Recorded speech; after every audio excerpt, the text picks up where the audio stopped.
Welcome to Niagara Trailers. Right now we're inside the Starcraft Autumn Ridge 20 FPS. One of the nice features on this unit has a nice slide out here on the roadside. Goes out for your sofa.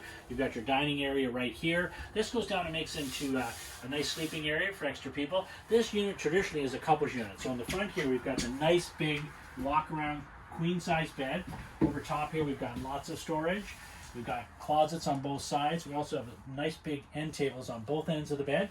Spot to charge your phone. Both windows open, giving you great cross ventilation. Up in here we've got the entertainment center, which is hooked up to your stereo and DVD area.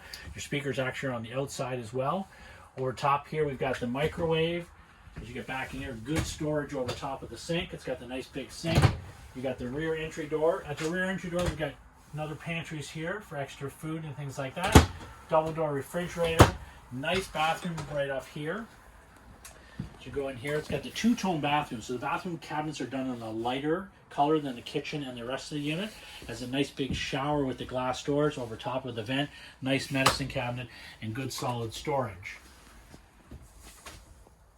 So please have a good look at all the Starcraft Autumn Ridge.